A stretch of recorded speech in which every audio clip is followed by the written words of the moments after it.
So, I think we were talking about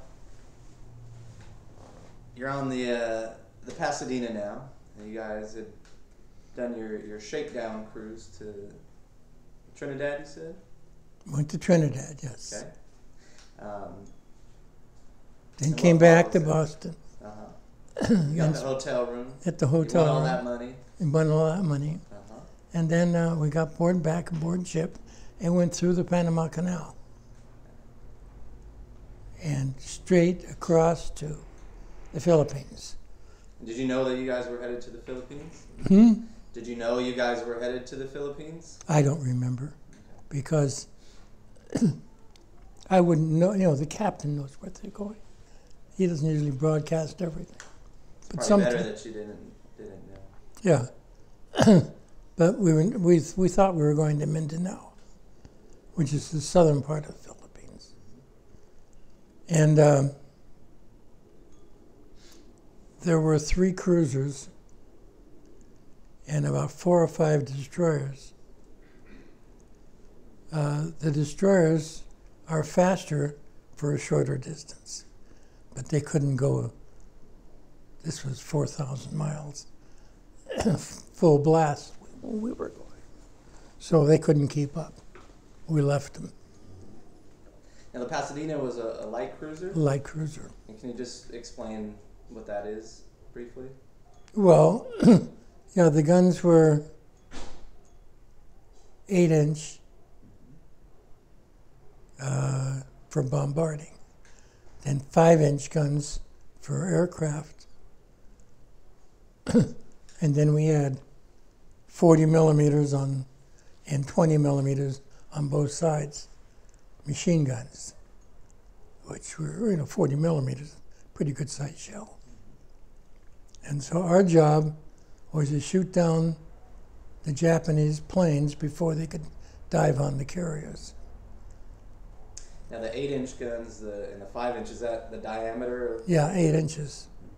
So those are pretty big shells. That's for bombarding.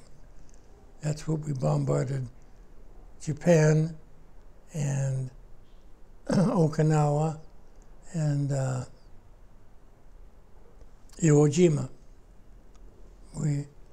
We were in a row, and all the guns and the ship would move over. When they were fired? Yeah, 10 feet. The recoil. The recoil would send the whole ship over. And did you have any training on any of the guns at all? No, I said I was a lookout, Yeah. so I didn't have any training on. We had gunnery, a whole gunnery department that handled all the guns. And they not only shot them, but cleaned them, made sure that they were in working condition.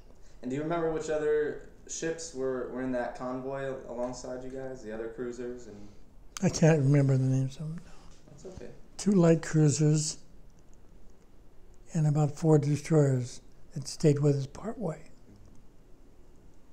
And did you guys stop off in Hawaii at all on your way to the Philippines, or did you guys go straight to the Philippines? Straight to the Philippines. And where did you From you the guys, Panama Canal. Mm-hmm.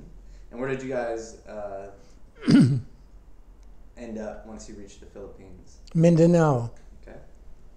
We were broadside Mindanao, and then we bombarded with our 8-inch guns until the Japs were gone, either dead or ran away, and so that our troops LSDs, landing craft, can come up, and we then took back the Philippines.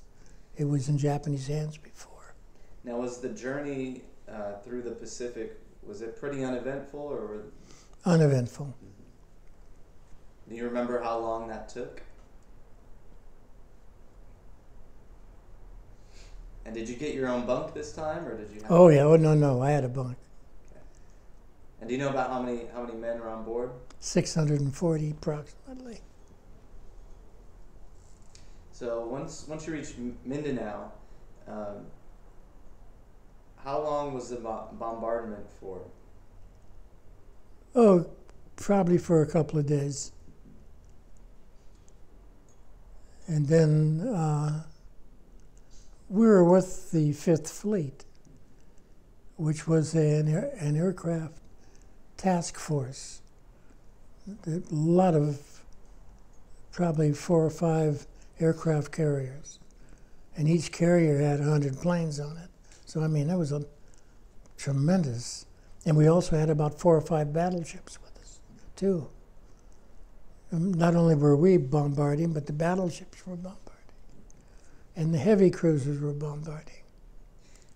And what were you doing while the bombardment was going on? I was looking for planes with the binoculars.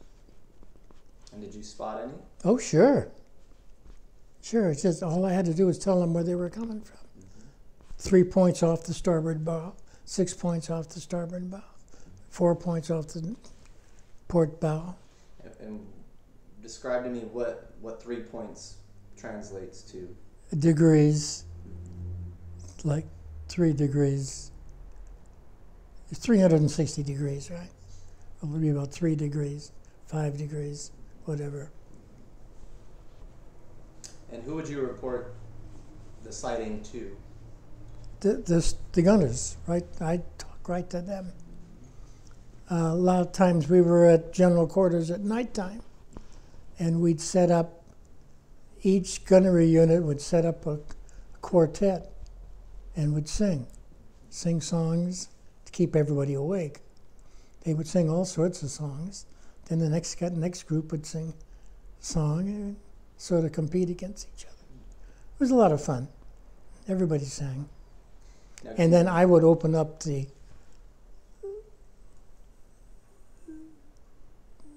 speakers. I had control over all the speakers, so I can tell them where they're coming from. Well, I'd open up everything to everybody so that everybody could hear the guys singing. It's noisy out there. I was going to say, can you describe the scene, the sights, the smells, the sounds that you experienced during that? Well, the sounds were, of course, the engines made a lot of noise. And then when we were shooting planes, that made a tremendous amount of noise. There was no sleeping.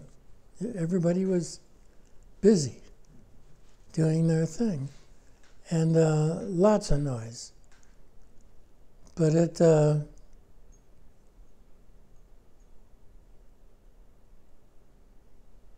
and we were hit by one plane, killed a boy at the stern of the ship we were at. We had 2 planes on board our ship that we would drop in the water. They had pontoons on them. And then they would go and tell the main guns where the gasoline tanks were in Tokyo and also in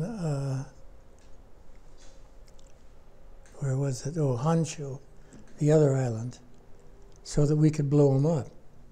So are they like scout planes? Yeah, they were scouting planes. They were Marines, and they never came back. They were shot down. We had to pack up all their clothes and ship them back to their folks.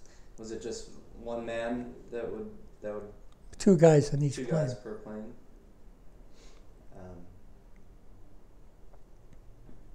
You mentioned that the ship had been hit by an enemy plane. Mm-hmm. Was that a kamikaze, or did they It bomb, or? It veered off. It hit us and veered off into the ocean. It just damaged a little bit the fantail, the rear of the ship. It wasn't too bad, but they would dive on anything. Could have been a lot worse. It could have been a lot worse. Yeah, the carriers were like this, half sunk, and going back to the Philippines to get fixed because they got hit by a half a dozen planes. Now, aside from the threat of an air attack,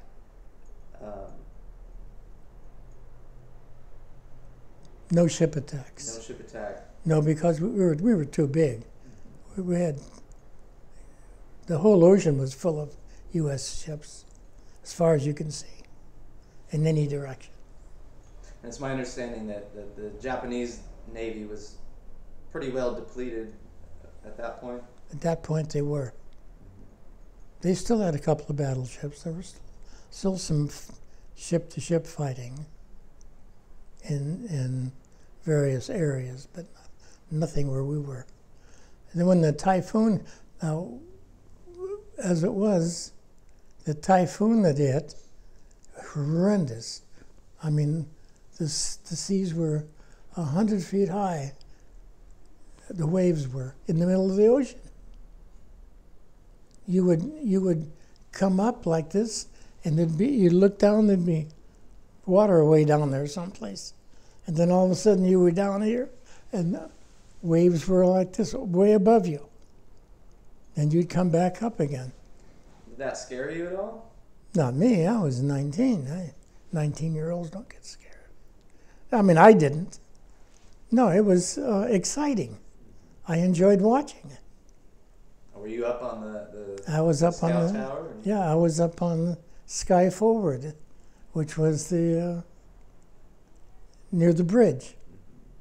The bridge is where the steering wheel is. Was it difficult to maintain balance? Oh, impossible. Impossible. We had rails around everywhere, and you hook your arm around the rail and just hang on. And then when you were up and everything was quiet, you'd run to where you had to go, and then you'd hook the rail again. And I mean, there was throw up all over the deck where guys were sick.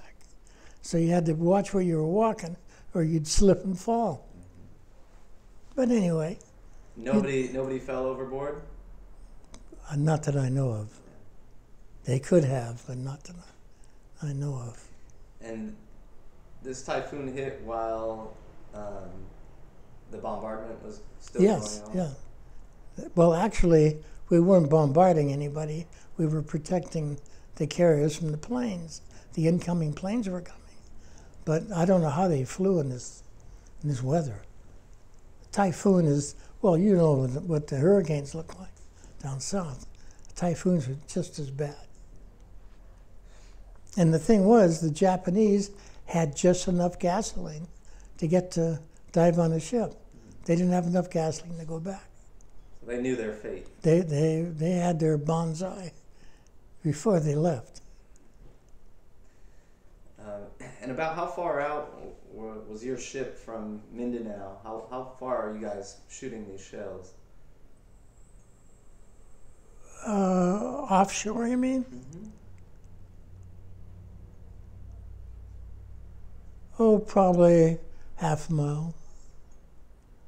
And can you describe the scene of the land? I mean, could you see the impact that... No, I couldn't see the impact the shells made. Because those shells, I think they can shoot for a mile, almost. And then we had to throw all the shells, the empty shells, overboard, get rid of them.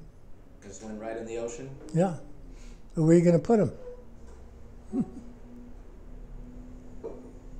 You can't refill them. No. So after the bombardment of Mindanao had ended, what came next? We took off for Okinawa and bombarded Okinawa. Now, Okinawa was all Japanese at that time. So we bombarded them and killed as many Japs as we could. Or got them to leave Okinawa. Was this before the invasion? You guys were bombarding Okinawa before the invasion of Okinawa? Yes, yes. We softened it up, so to speak. And this was prior to Iwo Jima? Prior to Iwo Jima. Iwo Jima, that was a mess. Because Iwo Jima's a volcano like that. That's a little bit of land here, and that's all. It's just an island. And except that it had an airport on it, and the Japs were using that to hop and shoot us. So we had to. And then the Marines were going aboard Iwo Jima. I don't know, 40,000 got killed there or something like that. And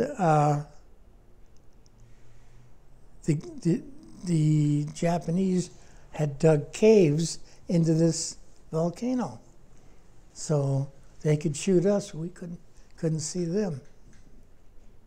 So that's why we had to blow them up. Now, when you guys were attacking Okinawa, was it more the same as Mindanao? Was it sort of a Yeah, it was pretty much the same. Although Okinawa was bigger.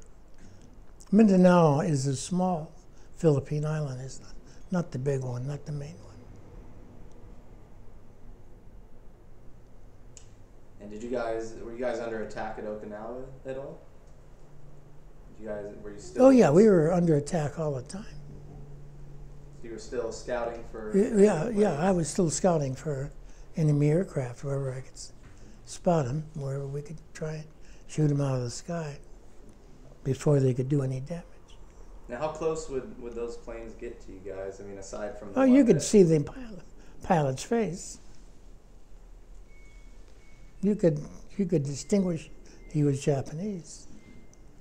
That's pretty close.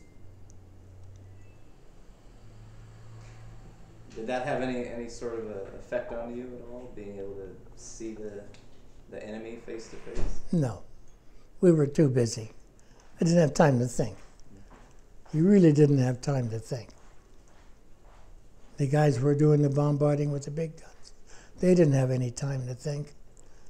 All they could do was load shells in, throw shells overboard, empty shells overboard. There's just so much to do. Would you say that the training you received was significant in helping you Oh yeah. accomplish what you needed? Oh yeah. The training that we got was significant. It was well done. They did a good job, and a lot of the stuff that, like the hiking and the running, and stuff like that, is just to build the muscles in your legs, so that you can stand up for hours to do what you had to do, you know. And do you recall about how frequently you guys would be shelling? Under attack? Or how shelling? frequently you guys would be firing? Was it just a constant bombardment? It was Or would there pretty much constant bombardment. be Yeah, everybody wasn't shooting the same. Therefore, everybody, you have, let's say you have a line of about 4 battleships, 3 or 4 cruisers, all firing on Okinawa. But they're all not firing together, they're firing at different times. So it just sounded like noise forever. Do you remember about how fast you guys could fire, reload, and then fire again? No, I was not involved in that. So I don't know. Yeah, that's all right. I don't know. My job was to look for planes. And about how long did the Okinawa event last for you guys? I don't know. We were out at sea for 72 days. That's a long time without seeing any land. I mean, without being on any land. Did you get sick of it at all? No. We were busy. We were busy doing what we had to do. I was always busy looking for planes or looking for the horizon to see if any enemy ships were coming, because we had no idea whether, but no ships. I never did see a ship. Planes I saw. And you talk about how much sleep and rest and relaxation you were able to. 4 on and 4 off. 4 hours, full blast, then you went to bed for 4 hours and slept. Were you able to get any quality sleep? Oh yeah. Oh yeah. You're exhausted. You're pooped. You're really exhausted. I slept. Sleeping has never been a problem with me. I can sleep with guns going all the time. And can you talk about the living quarters on the ship? Yeah, we were in bunk beds, so there was maybe 4 high or 5 high, whatever. And then sometimes when the typhoons were going and whatnot, you could get thrown out of bed. So we took a rope and crisscrossed it and tied it to the springs so we wouldn't get thrown out of bed. Then we put a knife above, so in case something did happen, we had to get out in a hurry. We could just cut the rope and jump out. And how was the food aboard? Food was fine because you were hungry. And I don't know, good? Maybe. I enjoyed Navy food. Yeah, we had, you had eggs and hotcakes for breakfast. You had coffee at all times. And we had stew. We had a good group of cooks. But during the typhoons, nobody would eat. It's safe to say the majority of the guys on board got seasick? I would say 60% of them got seasick. You mentioned you guys were out to sea about 72 days, you said? When did you guys eventually get going to port? Well, after the 72 days, we went probably back to the Philippines. And then people would work on the ships to make sure that everything is still ship shape, And was that after the bombardment of Iwo Jima as well, or did that happen? When did that happen? When did you guys get to? Well, Iwo Jima, we landed on Iwo Jima. So after the bombardment, we did not land on, no, not Iwo Jima. We landed on Okinawa. But Iwo Jima, we never did land on. I don't know. We just blew up the whole island. So you stepped foot on Okinawa. On Okinawa. And what did you do once you got off ship? We sightsee or whatever,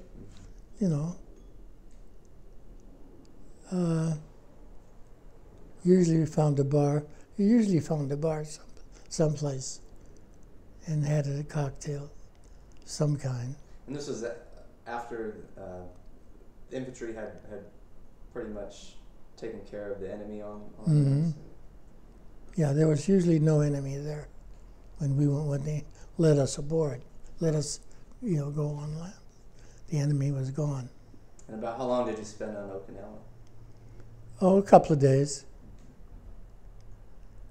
So it was just nice to get your feet on solid ground, because the ship's like this all the time. Did you initially, when you got off ship, did you feel like you were? Oh gosh, yes. Everything's moving. Yeah. The land is moving. Buildings are moving. Everything is moving. How long does that take to? That takes about a half a day before all of a sudden you're able to walk straight again. But things move. Well, you can go out here fishing. When you come back, the land is moving for a few minutes. But that's not like being at sea for 72 days.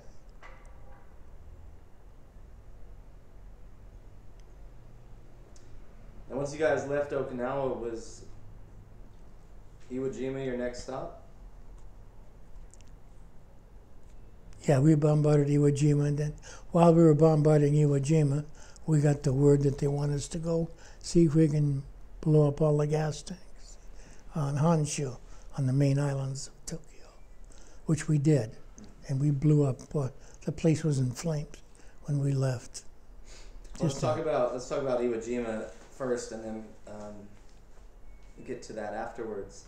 You mentioned earlier that Iwo Jima, you guys just annihilated the island. Mm-hmm. We had to be careful not to shoot our own men. We had to shoot at the volcano, which was like this, and there were caves all through it where the Japs were shooting us, shooting our men. So that's what we bombarded, and we bombarded it to soften it up before our men. Could you see the effects of the shells that were hitting the island? No. It's almost a mile away. You really can't. That's why we had these reconnaissance planes to tell us what we were doing. Yeah. But with the binoculars, you couldn't see any flames or... Well, I wasn't looking at them. I was looking for planes. You got to remember what I was doing. I understand. Yeah, I was looking for planes, and I wasn't looking at... You're not there to sightsee. No, sightseeing was never part of it. And as a kid, 19, I followed orders. I really did. And there was a war on, and I knew that. And it was important that I did my job. You took your responsibility seriously. Very seriously. Yeah, I did. It's...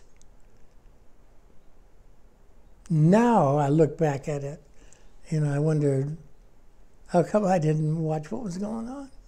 But at the time, there was no time to look and see what was going on. You had to watch for planes. That was my one single job. And if a plane got through and dived on a carrier, it was my fault, I felt. So I had to make sure that our guys were shooting at him. And we had 5-inch aircraft guns that when you shot a 5-inch shell out, it would explode and then shrapnel will go all over. So the shrapnel will get the enemy plane. The shell may not. And did you see any planes get shot down? Oh yeah, all the time. Yes. Yeah, and they'd hit the ocean and sink. And that's the end of it. Bottom of the ocean must be full of planes, someplace. And did you guys experience any other close calls or hits, direct hits to the ship?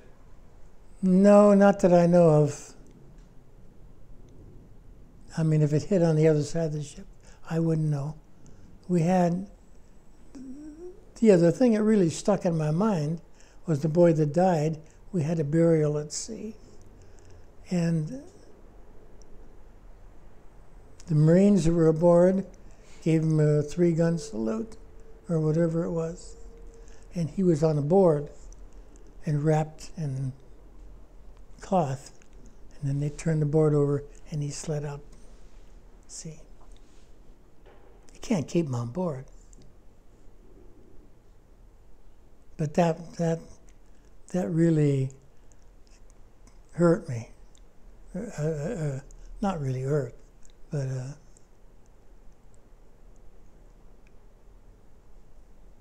really made me aware of what was going on, to see them dump that body into the ocean.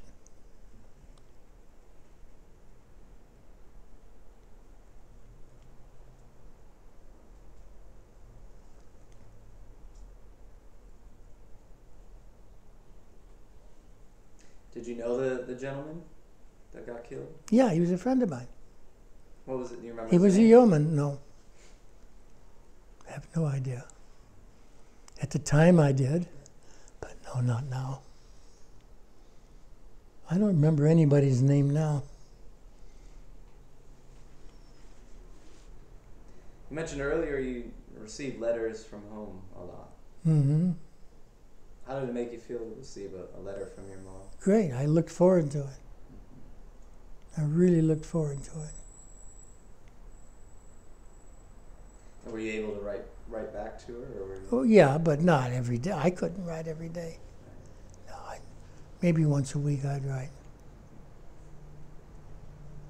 And I can't say anything, or else they'd cut it out of my letter. And my letter would be a holy letter. So you don't want to say anything anyway. Just let her know that you're still just let right and still brushing my teeth and all that good stuff. Well, you saw what I wrote to my brother. That was on board ship. Oh, I don't think I got to see it yet. Oh, I'll check it out after. okay.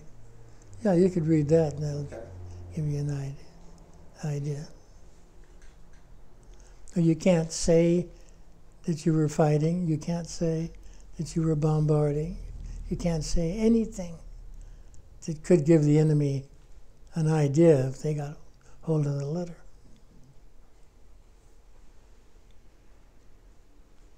But we had movies, so we could talk about the movie or whatever.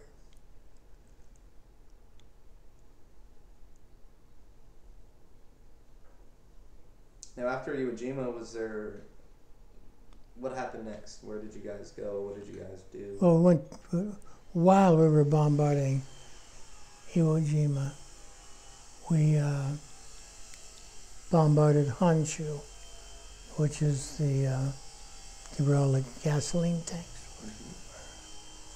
were. And that's in Japan proper. And we snuck in there. We just snuck in, did our job, and snuck out again. Or else they'd have blown us out of the water.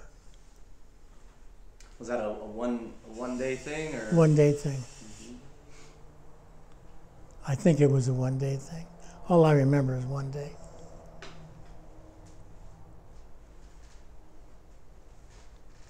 And were you guys were about the same distance, about a half a mile off the mainland? Yeah. Maybe a full mile. Mm-hmm. I'm not sure. And your purposes for going there were what again? Gasoline tanks.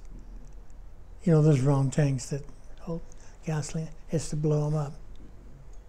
Make sure that that they don't have enough gasoline, because they didn't have enough gasoline like we do, you know. Their resources were limited. Yeah. And you guys did hit those fuel tanks. Yes. Did you see the explosion from? Yes. Can you That describe we could see. Well, the whole sky would be lit up Mm-hmm. from the fire. And then when we finished, we went back to the Philippines to get a little R&R. And there are other islands there too that we could go to get some R&R. Mm-hmm. You needed that. You needed a break.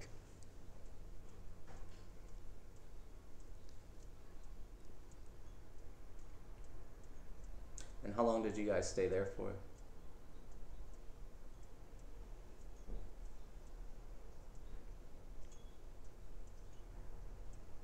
At the Philippines, probably 3 or 4 days. Then I don't know where we went. We could have gone to another island, or we could have done anything. I can't remember now. This is getting towards the end of the war. Yes. It's getting towards the end of the war. And you mentioned you were on one other ship after the Pasadena? Yes. The Salisbury Sound, Mm-hmm. which was a seaplane tender. Mm-hmm. And what is that exactly?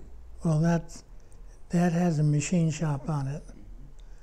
Mm-hmm. And what we would do is a seaplane had come up alongside the ship, and we had a big crane that went over and picked it up and brought it on board ship.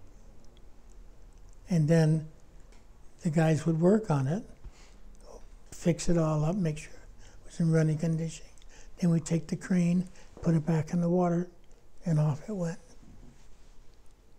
And what were your responsibilities on that? I was a yeoman. Responsibilities. I had nothing to do with the seaplanes.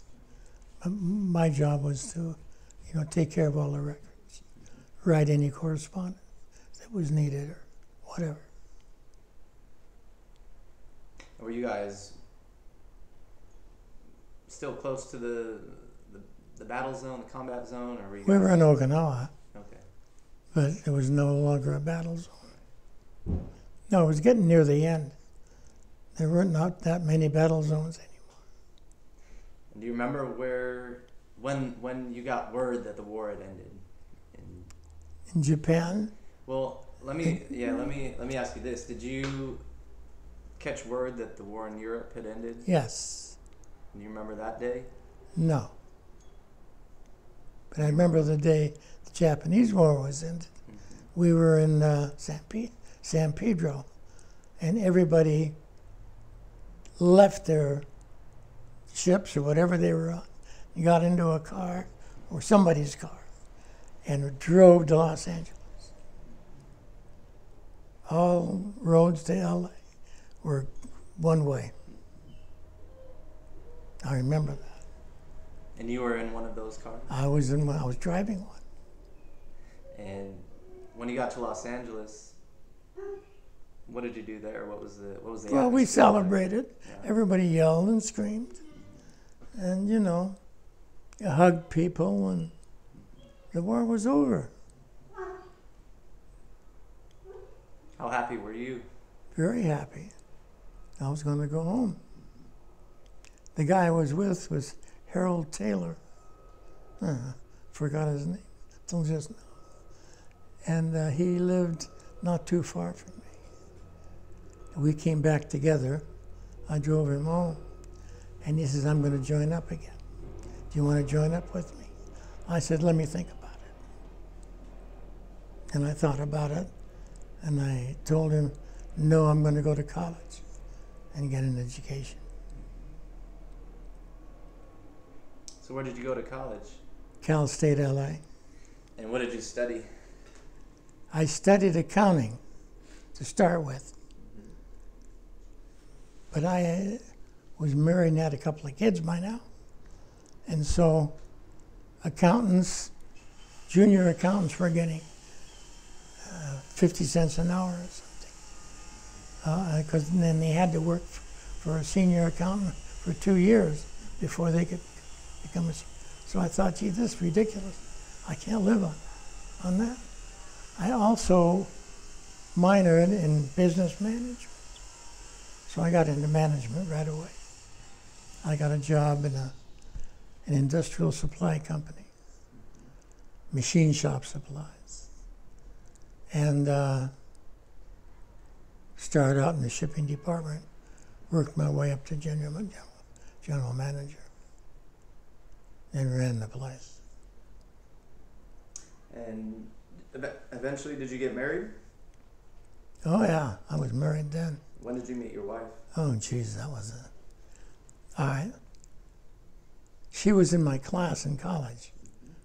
This was in the psychology class with 300 students. I didn't know she was there. And she didn't know I was there.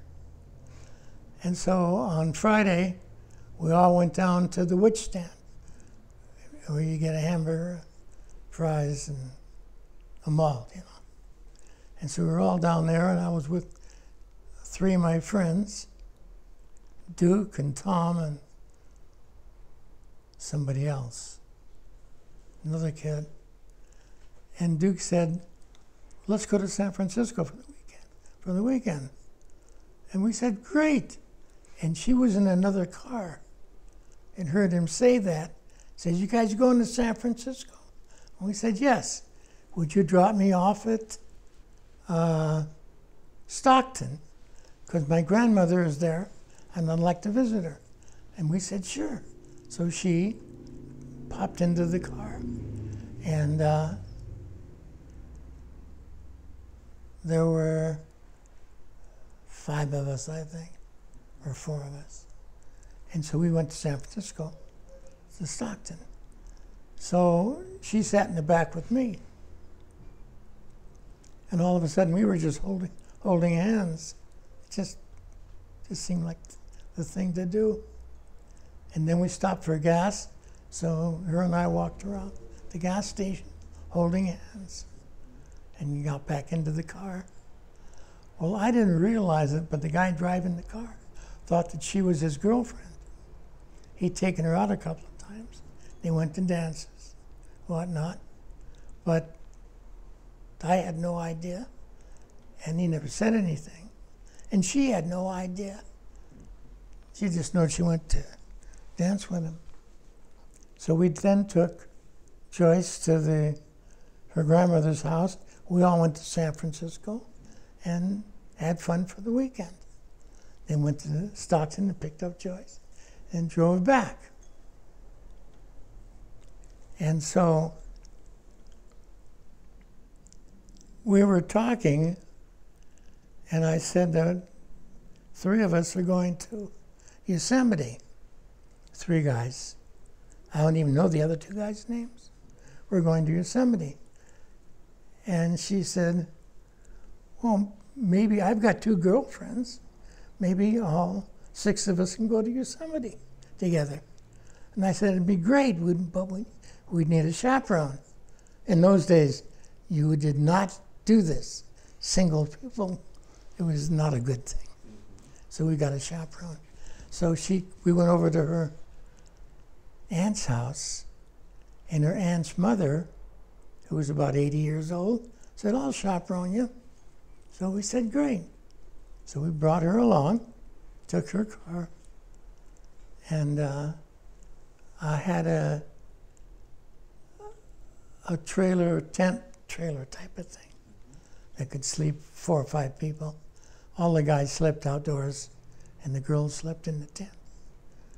And so, as we got the thing all set up, Joyce and I went to my car, which was right there. And we had a quart of milk, and we went into the car and sat down and started just talking. Now, I had never taken her out, never even kissed her, just held her hand once. And so we talked about getting married. And not only did we talk about getting married, we said how many kids we wanted. We wanted 8. And what else was there? 8 kids. Anyway, we were going to get married, period. So we screwed around and told our chaperone that we already got married. And she went ape, cussed up and down. Then the Rangers came because the language was so bad. And they told us, you have to watch your language. We said, okay. And so anyway, Joyce and I were going to get married. And I had never taken her out. So we went to a dance and danced. And we went on all the hikes in Yosemite, all the falls and everything else, and came back. We got back to LA, and my friend Tom, it was about 3 o'clock in the morning, and my friend Tom, we knocked on his window at his house. He came to the window and said, Joyce and I are going to get married. He says, wait there. He went and got his dad's car and drove us to Tijuana. We didn't get married there, but he drove us to Tijuana, and we had fun there and everything, and came back. And then I called my mother up. I said, I'd like you to meet a girl. My mother knew immediately that she was going to be my wife. So we met her at California Bank. We went to a restaurant downtown and had lunch. And I told my mother we were going to get married. And she was so happy. And then we had to go back to school. So then we sat next to each other. And she, well, I think we were holding hands in the hallway at Cal State, and the teacher came up and says, you can't do that in college. No holding hands. I mean, things were different 60, 70 years ago. And so anyway, so we stopped holding hands. But we said we were going to get married. She said, that doesn't make any difference. No holding hands. We said, okay. So anyway, we talked to her mother and told her mother we were getting married. Nobody really believed us because nobody knew her and nobody knew me. Her side of the family, no one knew me. My side of the family, no one knew her. But all of a sudden, like, that was June. And her mother said, we'll do it in September. That'll give me 2 months to get things ready. We said, fine. So then she got the whole thing ready. And her dad said, give me the keys to your car before the wedding, the day before the wedding. And I said, why? He said, I guarantee it'll be running. If you don't give me the keys, I don't guarantee it'll be running. I said, okay. So I gave him the keys. And he painted the whole thing, just married, all sorts of stuff. You know, honey, with yellow calcimine paint. Painted the whole car. And so we got married, and he says, do you guys want money for a honeymoon, or do you want a reception? And we said, we want a reception. He said, okay. So he gave us a reception. And when the reception was all done, he gave me $50 for a honeymoon. It was really fun. I didn't expect it, but we got it. So then we drove off, 100 people following us, honking horns, cans hanging from the car, just like the good old days. And finally I got rid of everybody. And we got to Huntington Beach. We went into this hotel, and somehow or other, we weren't ready. So we walked right back out and got in the car and drove down a little farther, down to, what the hell was the name of it? Down the road. And we found another motel. It was Palms Motel. Had palm trees all around it. And so we went in there and knocked on the door. We said we would like to have a room, please. He said, just married? And of course the car had just married all over. Yes. He says, okay. So he gave us a nice room. And he bounced up and down the bed. Said, see, he doesn't even squeak. We were really ready for all that. He was a character.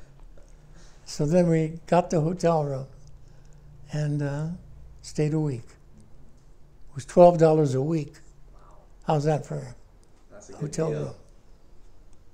$12 a week. So we had money to eat, and so we started making babies.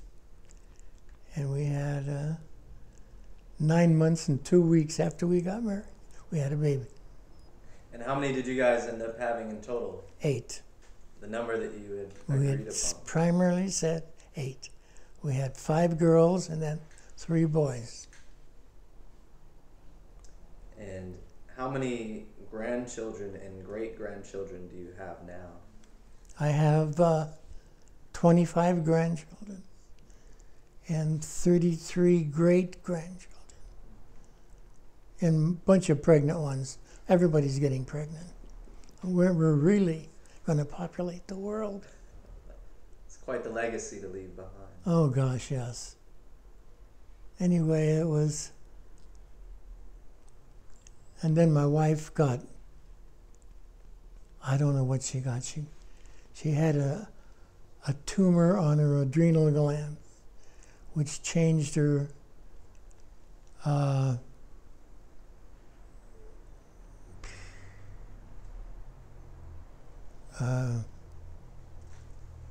what do you call it? Anyway, she didn't want me anymore. She would go up and lock the door in the bedroom and wouldn't come down. She'd invite the whole family over, all of them, for Thanksgiving dinner, then go up and lock herself in a room. She just went bonkers on everybody. And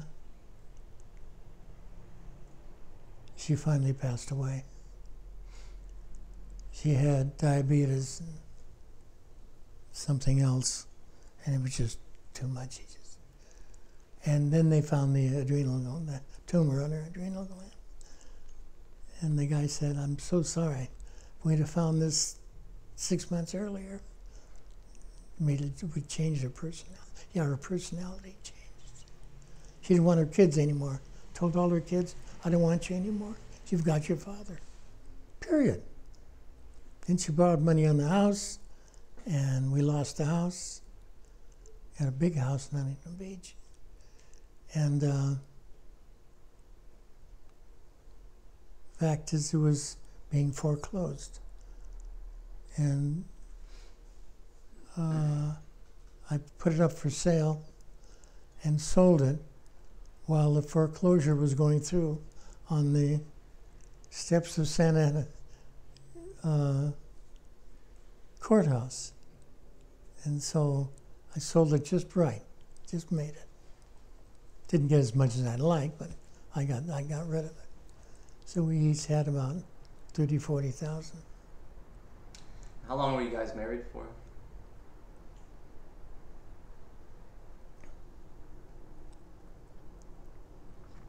Uh,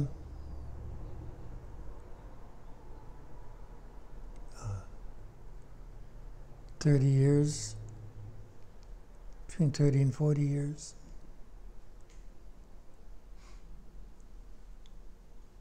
Yeah, and then what happened after she died? My youngest son got hit by a car and killed in Dallas, Texas, and he was a newlywed. And that was a terrible thing. He just got his doctorate degree in music. He was teaching high school, junior high school, and in college, teaching 3 classes when he was killed. Very sorry to hear that. And that was a terrible, terrible thing. I went to pieces. I mean, I lost my wife, and then I lost him, and that was more than I could take. And so I happened to be going to I had had a heart attack before. So I was going to a heart rejuvenation club like that they set up for people with heart attacks. There was about 10 of us together. And once a week we'd get together and we'd say what happened to us during the week. And so when they got to me, I started crying. I couldn't stop. They handed me a box of Kleenex and said, "We'll wait." And so they all waited until I finally told them that I'd lost my youngest son. And they were so nice. And so the next week, same thing happened. I started crying. I couldn't stop. And one of the guys, actually, the heart doctor, his wife was a psychologist or a psychiatrist, one or the other. Anyway, he said, "Why don't you go see my wife?" So I did. I went to her for 2 months, and she got it so I could talk again without crying.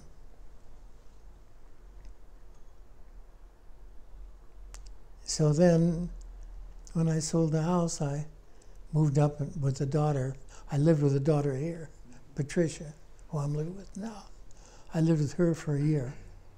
Then I moved up north and lived with another daughter for 9 years. And the kids had no problem with me. living with him. I mean, you know, everything was just worked out. So then my aunt down here, actually it's my wife's aunt, down here lived in Leisure World. You know where that is? Okay. It's a retirement center over in Laguna Woods. And she was living there and fell, and they put her into a hospital, care center like, and called me and said, we've got her in here, we're going to put her into an insane asylum. Well, I said, oh no you're not. Tell me what's going on. So they said, well, she took a scissors and cut up her blanket and cut up her coat. And I said, well, who gave her the scissors? Well, it was on her keychain. We didn't realize it. It was one of those fold-up kind. And so don't do a thing. I'm coming down and get her. So I came down and got her and took her to her house, and we packed up a whole bunch of clothes, took her TV, whatever she thought she needed, and locked up her house and brought her up north where I was living, which was in Fairfax, California. And then I found her a place to live, assisted living, with a nurse that could give her pills. And so I visited her every day and would drive her places, and she loved flowers and trees, anything that grew. And so we'd go different places, look at things. And then one day they called me and said, we just put her in the hospital. I said, what happened? And well, she fell, and she's not all there right now. So I said, no, I can't. So I went to the hospital and visited her and hugged her and said, I played bridge with her too. So I told her I was going to play bridge, and I forgot where it was. And anyway, and I'll see her when I come back home. And she said, okay. She gave me a hug and died in my arms. Just collapsed. What a way to go. And so I laid her back down. I called for the nurse, and I said, I think she died. And the nurse checked her and said, yes, she's dead. And I said, you've got a doctor here, somebody I can talk to? He said, sure. So they got a doctor, and he set up to have her cremated. And I went and played bridge.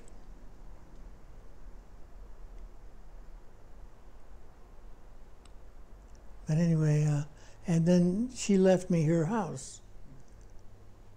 So I went back. I left north, went back, and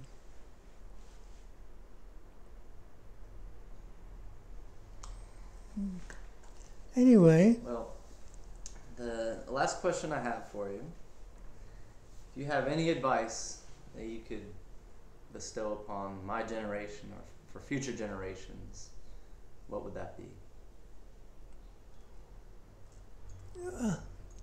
Well, I think the most important thing you can do is vote. You've got to vote every single election. I don't care how small. Because you have a say-so, and your vote counts. How many times have you heard people say, oh, my vote doesn't count. It's a single vote. What happened to us, my wife had a friend running for